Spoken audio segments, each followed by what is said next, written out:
السلام علیکم ورحمۃ اللہ تعالیٰ وبرکاتہ۔ سارے جہاں سے اچھا ہندوستان ہمارا،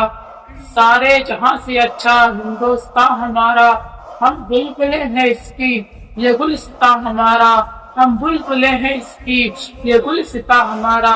اے آورد گنگا کیا یاد ہے تجھ کو وہ دن، اے آورد گنگا یاد ہے تجھ کو وہ دن، اترا تیرے کنارے جب کارواں ہمارا، اترا تیرے کنارے کارواں ہمارا۔ یونان و مصر و روما سب مٹ گئے جہاں سے، یونان و مصر و روما سب مٹ گئے جہاں سے، باقی مگر ہے اب تک نام و نشاں ہمارا، باقی مگر ہے اب تک نام و نشاں ہمارا۔ مذہب نہیں سکھاتا آپس میں بیر رکھنا، مذہب نہیں سکھاتا آپس میں بیر رکھنا، ہندی ہم وطن ہے ہندوستان ہمارا، ہندی ہے ہم وطن ہے ہندوستان ہمارا۔ حضرات، جب ہم ہندوستان کی تاریخ کے اوراق کو پلٹ کر دیکھتے ہیں، اور جب ہم دیکھتے ہیں کہ جب ہندوستان کی اس زرزمین پر مغلیہ سلطنت کا راج تھا، جب مغلیہ سلطنت کا سورج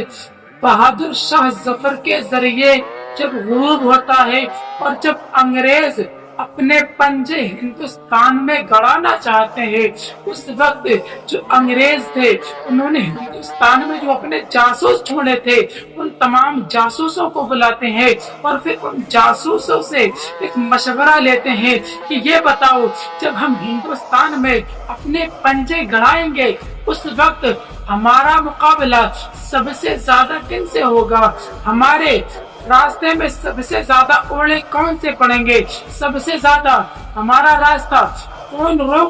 روکیں گے۔ تو اس ٹائم ان کے جاسوس کہتے ہیں کہ تمہارا راستہ سب سے زیادہ اگر کوئی روکے گا تو وہ مسلمان قوم ہے، اس لیے کہ مسلمان کی پہلی تو یہ کہ مسلمان کے پاس سے تم اس کو غلام بناؤ گے، یعنی ابھی تک وہ بادشاہ تھا لیکن آج کے بعد وہ تمہارا غلام بنے گا، اس لیے وہ تمہاری غلامی کو قبول نہ کرے گا۔ پھر دوسری وجہ یہ کہ مسلمانوں کے نبی اور ان کی کتاب اور ان کے علماء سے اتنا لگاؤ ہے کہ جب ان کے علماء کسی کام کے لیے کہتے ہیں، جب ان کے علماء کسی کام کو لیے انہیں بلاتے ہیں تو وہ ان کی بات کو سر تسلیم خم کرتے ہیں۔ اور اگر تمہیں ہندوستان میں اگر اپنے پنجے گاڑنا ہے تو پہلے تمہیں مسلمانوں کے دل سے ان کے نبی اور ان کی قرآن، جن کو وہ قرآن جیسی کتاب جن کو وہ روزانہ پڑھتے ہیں، جس پر وہ عمل کرتے ہیں، اور ان کے علماء جن کی بات کو وہ مانتے ہیں، ان کے دل میں ان لوگوں کی مسلمان جو قوم ہے ان کے دلوں میں ان کی محبت کم کرنا ہوگی، تب جا کر کے ہم ہندوستان میں اپنے پنجے گاڑ سکتے ہیں۔ جب انگریزوں کو یہ پتہ چلتا ہے تو انگریز پھر علماؤں کو خریدنے کا سلسلہ چلاتے ہیں۔ جب علماؤں کو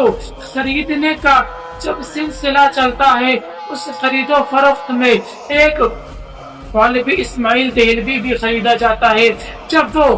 انگریزوں کا جب نمائندہ بنتا ہے، جب وہ انگریزوں کی کٹ پتلی بنتا ہے، پھر وہ انگریزوں کے حکم پر ایک کتاب لکھتا ہے جس کا نام تقویت الایمان تھا۔ جب وہ اس کتاب کو لکھتا ہے، جب وہ کتاب چھپ کر منظر عام پر آتی ہے تو پھر پوری دنیا میں بلکہ پوری دنیا میں ہاہاکار مچ جاتا ہے، ہر شخص اس کی مذمت کرتا ہے۔ بریلی سے علامہ نقی علی خاں اٹھتے ہیں، بریلی سے مولانا احمد رضا خاں اٹھتے ہیں، دہلی سے علامہ محدث دہلوی اٹھتے ہیں، اور پھر علامہ فضل حق خیر آبادی اٹھتے ہیں اور اس کے خلاف کتابیں لکھتے ہیں اس کے رد میں، اور اس سے مناظرے کا چیلنج دیتے ہیں۔ علامہ فضل حق خیر آبادی کا مناظرہ دہلی کی جامع مسجد میں جب اسماعیل دہلوی سے ہوتا ہے تو کچھ ہی مسئلوں کے بعد اس اسماعیل دہلوی کو بغیر چپلوں کے اس دلی کی جامع مسجد سے بھاگنا پڑ جاتا ہے۔ جب علامہ فضل حق خیر آبادی سینکڑوں علماء کرام کے سامنے اس اسماعیل دہلوی کو جب ننگا کر کے جب نہلاتے ہیں تو وہ बगैर चप्पलों के भागता है वो तो भाग जाता है, लेकिन लेकिन अब अल्लामा फजल खैराबादी तमाम उलमा किराम की मौजूदगी में तमाम उलमा से तस्दीक लेते हैं कि अब हमारे दरमियान अंग्रेज इतनी अंदर तक सलाहियत कर गए हैं कि उनके पंजे हमारे उलमाओं तक पहुंच चुके हैं। वो हमारी नबी की शान में भी गालियां दे रहे हैं। आज मैं एक फतवा पास करता हूँ और अल्लामा फजल खैराबादी एक फतवा लिखते हैं। उस फतवे के अंदर लिखते हैं कि आज के बाद हिंदुस्तान के हर आलिम, हर मुफ्ती, हर आम इंसान तक को ये हुक्म दिया जाता है कि वो अंग्रेजों के खिलाफ जिहाद करने के लिए निकल आए। अब अल्लामा फजल खैराबादी का ये फतवा जब निकलता है कि मुसलमानों पर अंग्रेजों से जिहाद फर्ज हो चुका है, तो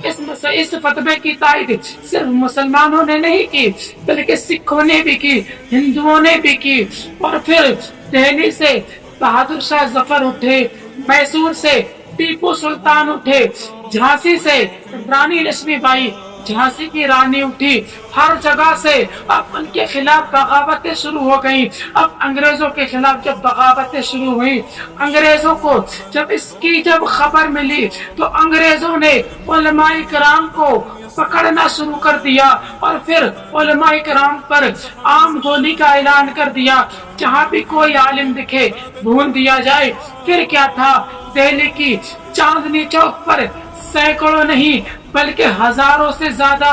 उलमाए किराम की लाशें बिछा दी जाती है। किसी आलिम को किसी तोप के मुंह पर बांध कर उड़ा दिया जाता है, किसी को फांसी पर लटकाया जाता है। उन्हीं में से एक अल्लामा फजल खैराबादी भी आता। जब अंग्रेज अल्लामा फजल खैराबादी को काले पानी की सजा सुनाते हैं तो उस वक्त अल्लामा फजल खैराबादी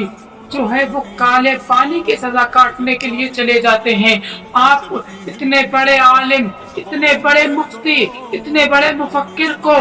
जब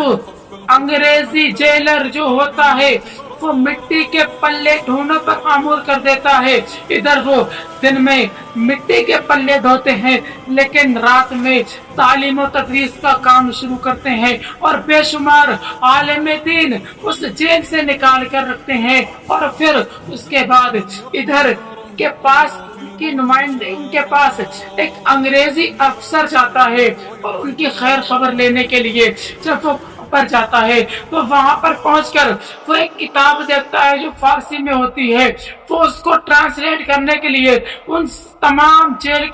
जेलरों से कहता है जो इस किताब को मुझे अंग्रेजी में ट्रांसलेट करके दे देगा मैं उसकी रिहाई करवा दूंगा। जब ये बात अल्लामा फजल खैराबादी के पास पहुंचती है, वो अंग्रेज जेलर, वो अंग्रेज सिपाही, वो अंग्रेज जो उसके साथ था, जब वो अल्लामा फजल खैराबादी के पास पहुंचता है और अल्लामा फजल खैराबादी से कहता है कि तुम मुझे ये किताब फारसी से अंग्रेजी में कन्वर्ट कर दो, मैं तुम्हें रिहा करवा सकता हूँ। जब अल्लामा फजल खैराबादी उसकी किताब को लेते हैं और उसकी किताब को अंग्रेजी में ट्रांसलेट करके उसके हाथ में दे देते हैं। जब वो किताब को पढ़ता है तो वो तंग रह जाता है कि एक मौलवी इतनी अच्छी अंग्रेजी कैसे जानता है और एक फिर हिंदी यानी हिंदुस्तान का रहने वाला इतनी अच्छी अंग्रेजी कैसे जानता है। उसके बाद अल्लामा फजल खैराबादी से वो कहता है तुम्हारे इस जेल में आने की वजह क्या रही। तो अल्लामा फजल खैराबादी फरमाते हैं कि मुझे मेरे दीन पर, मुझे मेरी किताब पर, मुझे मेरे मजहब पर अमल करने की वजह से यहाँ पर भेजा जाता है। तो वो अंग्रेज कहता है मेरी समझ में नहीं आया। तो अल्लामा फजल खैराबादी कहते हैं कि मैंने एक फतवा दिया था जो अंग्रेजों से जिहाद का था। तो वो अंग्रेज कहता है कि अगर तुम अपने उस फतवे से रुजू कर लो, अगर तुम माफी मांग लो तो मैं तुम्हारी आजादी के लिए, मैं तुम्हें इस जेल से रिहा करने के लिए अपने बड़े अफसर से बात करके तुम्हें रिहा करवा सकता हूँ। हजरात, हमने और भी बेशुमार पीरों की दास्तानें पढ़ी, हमने और भी बेशुमार पीरों की दास्तानें सुनी, हमें पता चला किसी पीर ने अपनी रिहाई के लिए 10-10 मरतबा अंग्रेजों से माफी नामे लिखे, हत्ता के इतना तक कहा कि तुम हमें इस जेल से निकाल दो, हम बाहर जाकर तुम्हारी ताईद में खड़े हो जाएंगे, हम तुम्हारे सपोर्ट में खड़े होंगे, हम तुम्हारे लिए जासूसी करेंगे। और उसके बाद जब अंग्रेजों ने ऐसे ऐसे पीरों को निकाला तो फिर ये देखने के लिए भी आया कि उन पीरों ने अंग्रेजों की मुखबरी करना शुरू कर दी, अंग्रेजों के नुमाइंदे बन गए, अंग्रेजों के लोगों को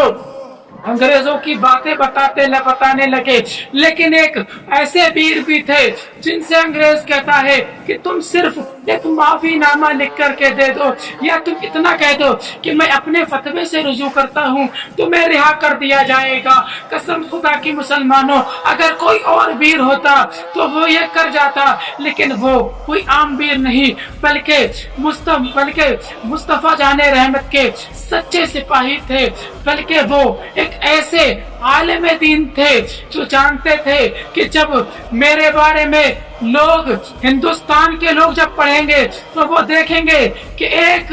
अल्लामा फजल खैराबादी, एक आलिम दीन, एक आशिक रसूल ने अपनी रिहाई के लिए अपने फतवे से रुजू कर लिया, तो फिर दुनिया मुझे किस अंदाज से देखेगी। उसके बाद अल्लामा फजल खैराबादी उस अंग्रेज से कहते हैं, ऐ अंग्रेज सुन ले, ये एक जान है, अगर अल्लाह तबारक व तआला मुझे इस तरह की करोड़ों जाने देता और मुझे ये हुक्म मिलता कि इस तरह से मुझे अपनी जाने कुर्बान करनी है, तो मैं अपनी करोड़ों जाने कुर्बान कर देता। इधर अल्लामा फजल खैराबादी के बेटे आपके मुकदमे में जीत जाते हैं। अंग्रेज अफसर जो होता है, अंग्रेज जज जो होता है, वो ये कहता है कि अल्लामा फजल खैराबादी ने जो सजा काटनी थी वो सजा काट चुके हैं, अब उनको रिहा किया जाता है। जब अल्लामा फजल खैराबादी के रिहाई का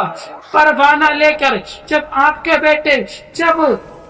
काला पानी की जेल में पहुंचते हैं तो क्या देखते हैं, वहां पर एक अजीब मंजर देखते हैं। वहां पर एक जनाजा तैयार है, लोग नमाज जनाजा पढ़ने के लिए सफे दुरुस्त कर रहे हैं। आप जाकर के पूछते हैं ये किसका जनाजा है, तो वो कहते हैं ये अल्लामा फजल खैराबादी का जनाजा है कि मोहम्मद से वफा तूने तो हम तेरे हैं, कि मोहम्मद से वफा तूने तो हम तेरे हैं, ये जहां चीज है क्या लहो कलम तेरे हैं, मोहम्मद की मोहब्बत दीने हक की शर्त अव्वल है, इसी में हो अगर खामी तो सब कुछ नामुकम्मल है।